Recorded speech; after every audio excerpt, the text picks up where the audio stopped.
On April 3rd, 2026, somewhere over the rugged mountains of southwestern Iran, an American F-15E Strike Eagle, one of the most advanced battle-hardened fighter jets in the world, was hit. It went down, and for the first time in decades, the United States had lost a fighter aircraft to enemy fire in live combat. But here's what nobody wanted to say out loud right away. The weapon that likely brought it down wasn't Iranian. It was Chinese. To understand why this story matters so much, you need a quick rundown of what's been happening in the Middle East since early 2026. In March of this year, the United States and Israel launched a sweeping military campaign against Iran, a campaign the Trump administration branded Operation Epic Fury. In its opening weeks, the U.S. and Israeli forces conducted over 20,000 strikes against Iranian military infrastructure, nuclear sites, and command centers.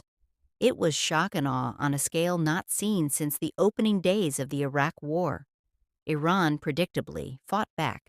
The Strait of Hormuz was closed, a move that sent global energy prices through the roof and rattled economies from Tokyo to London. Iranian ballistic missiles, one-way attack drones, and proxy forces began targeting American assets throughout the region. The war was grinding, brutal, and for the Trump administration, it was supposed to be clean and quick. By week 6, 13 American service members had already been killed. 6 in a crash of an air refueling plane over Iraq, 7 from incoming Iranian attacks, and on April 3rd, the war got even more personal for Washington. An F-15E Strike Eagle, assigned to the 494th Fighter Squadron, was conducting a combat strike mission over southwestern Iran as part of Operation Epic Fury. The aircraft had a 2-man crew, a pilot and a weapons systems officer, or WSO. Over the mountainous terrain near Dasht, in Iran's Kokiluya and Boyar Ahmad province, Iranian air defenses engaged the jet. It was struck by a shoulder-launched missile. Both crew members ejected safely, but they landed miles apart, deep inside hostile Iranian territory. President Trump, speaking at the time, confirmed the jet was taken down by a shoulder-launched missile, the kind of weapon technically known as a man-pad, a man-portable air defense system, about 7 feet long, weighing around 40 pounds, small enough for one person to carry, cheap enough to stockpile by the hundreds, and absolutely lethal to low-flying aircraft. The BBC described it as a significant blow to the Trump administration. That was an understatement. This was the first time in decades that a U.S. fighter jet was lost to enemy fire. The psychological impact alone was enormous. Iranian state television immediately urged residents to find the downed pilots and turn them in. The Speaker of the Iranian parliament mocked the United States on social media, writing, and I'm paraphrasing here, "This war has been downgraded from regime change to, hey, can anyone find our pilots?" America was now in a race against time.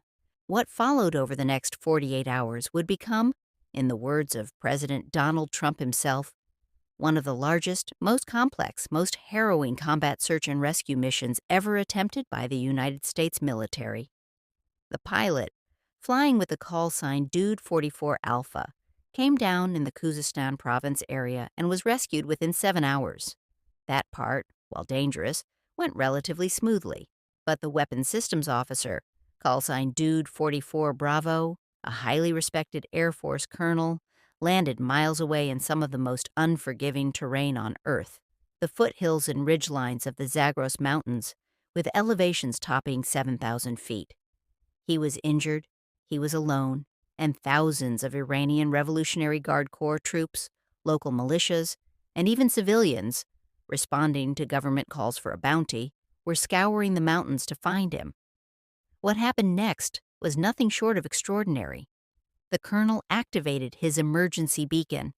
Despite his injuries, he hiked up steep mountain ridgelines, hiding in crevices, moving only under the cover of darkness, using his survival training to stay invisible. Meanwhile, the CIA launched a sophisticated deception campaign, spreading deliberate misinformation inside Iran, claiming the officer had already been captured and moved to a different location. It was a psychological operation designed to pull Iranian search parties away from the real extraction zone. Above, MQ-9 Reaper drones flew cover, firing on Iranian forces that got too close to the WSO's position. U.S. aircraft pounded approaching IRGC convoys, cratering roads and striking columns of vehicles to keep them away. And then, on the night of April 5th, a massive rescue force was assembled, 155 aircraft, B-2 stealth bombers, F-22 Raptors, Special Operations helicopters, Delta Force operators, Navy SEALs from DevGRU, pararescue men, the 161st Special Operations Aviation Regiment, the Night Stalkers, even CIA operatives on the ground. 2 U.S. rescue helicopters were struck by enemy fire during the mission. Crew members were injured, but the aircraft returned. An A-10 Thunderbolt providing cover was also hit and went down, its pilot ejected safely. In total, multiple American aircraft were lost or damaged during the rescue effort, but they got him. Trump announced the success in the early hours of April 5th. He described the colonel as safe and sound and said he would recover fully from his injuries. Military analysts immediately called it one of the most challenging combat search and rescue operations in American history. And yes, Michael Bay has already reportedly optioned the film rights. But here's the thing. While America was celebrating the rescue, intelligence analysts were quietly asking a very uncomfortable question. Where did that missile come from? On May 30th, 2026 in Today, NBC News dropped a bombshell report. 3 people with direct knowledge of the matter told NBC that the F-15E Strike Eagle was most likely brought down by a Chinese-made shoulder-launched missile, a manpad manufactured in China. Let that sink in for a moment. Not a Russian missile, not an Iranian domestic weapon, a Chinese missile. And it gets more complicated. According to one of those sources and a U.S. official with knowledge of the situation, China may also have supplied Iran with a long-range early warning radar system, one specifically designed to detect stealth aircraft that are built to evade radar. U.S. officials say they are still actively investigating the circumstances surrounding the shootdown. They don't yet know exactly when the shoulder-launched missile was delivered, whether it arrived recently as part of new Chinese military support, or whether it came from older stockpiles of weapons shipped to Iran years ago. But the implications are enormous either way. Here's a key detail about how manpads work and why this matters. These weapons are relatively short-range. They're designed to hit low-flying aircraft, helicopters, transport planes, jets flying at lower altitudes during strike runs. They require the operator to be close enough to see the target. In a mountainous, thinly populated region of southwestern Iran, that means someone knew where that jet was going to be, which brings us to the radar. In the weeks before and during Operation Epic Fury, China reportedly transferred one of its most advanced radar systems to Iran, the YLC-8B. This isn't some Cold War relic. This is cutting-edge military technology. The YLC-8B was developed by China's Nanjing Research Institute of Electronics Technology. It operates in the UHF low-frequency band, and that's what makes it so dangerous. Here's why: most modern stealth aircraft, including America's F-35 Lightning II and B-2 Spirit bomber, are designed to be invisible to high-frequency radar. Their shapes, materials, and coatings are engineered to scatter those radar waves away from the transmitter. But low-frequency UHF radar creates a resonance effect in the fuselage of stealth aircraft, essentially making their anti-radar coating far less effective. The YLC-8B was specifically designed to hunt stealth aircraft. The numbers are staggering. According to multiple defense intelligence assessments, the YLC-8B can detect conventional aircraft at ranges exceeding 500 kilometers. It can track ballistic missile targets at distances approaching 700 kilometers. It can reportedly detect an F-35 Lightning II at ranges exceeding 200 kilometers. Iranian planners were told the system could detect F-22s and F-35s at up to 250 kilometers. The system is also designed for survivability. It can be set up or taken down in under 30 minutes by a 6-person crew. It's mobile, mounted on heavy trailers. It can be transported by road, rail, or sea. That means it can appear, operate, and disappear before an anti-radiation missile can be targeted at it. Reports from early 2026 indicated a surge in Chinese military transport aircraft arriving in Iran, as many as 16 planes landing in a 56-hour window, with transponders turned off to mask the movement. The Bloomsbury Intelligence and Security Institute confirmed that the YLC-8B transfer formed part of a broader Chinese effort to expand Iran's sensor and intelligence-gathering ecosystem, including Beidou's satellite navigation, commercial imagery, and dual-use drone components. In other words, China wasn't just handing Iran a single weapon. It was helping build an integrated, modern, layered air defense network. And that network may have helped find the F-15E. Here's where the story gets politically explosive. President Trump had previously stated publicly that Chinese leader Xi Jinping personally assured him that China was not supplying weapons to Iran. Not supplying weapons. And yet, here we are, with U.S. intelligence now pointing toward a Chinese-made missile as the likely weapon that brought down an American fighter jet, and a Chinese radar system that may have helped Iran's air defenses detect it. The Chinese embassy responded with a carefully worded statement saying that China, quote, always acts prudently and responsibly on the export of military products, and exercises strict control in accordance with China's laws and regulations on export control and due international obligations. The embassy called the allegations a groundless smear and ill-intentioned association. Secretary of State Marco Rubio, speaking during the recent China trip, pushed back on suggestions that Washington was relying on Beijing to help end the war. He was blunt, "We're not asking for China's help. We don't need their help." But behind the scenes, U.S. officials have been quietly investigating and leaking intelligence about Chinese support to Iran, a classic tactic used by previous administrations to expose and deter hostile behavior without triggering a direct confrontation. And the timing is extraordinarily awkward. Trump's landmark two-day summit with Xi Jinping in Beijing took place on May 14 and 15, just 2 weeks ago. The Iran war was reportedly a major topic of discussion. The summit ended without any major agreements on key issues. And now, weeks later, we're learning that a Chinese missile may have shot down an American jet. The question everyone in Washington is now asking, did Xi know? Did he lie?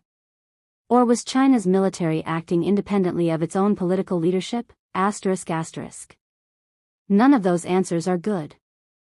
To understand why China would risk this kind of exposure, you need to zoom out and look at the bigger strategic picture.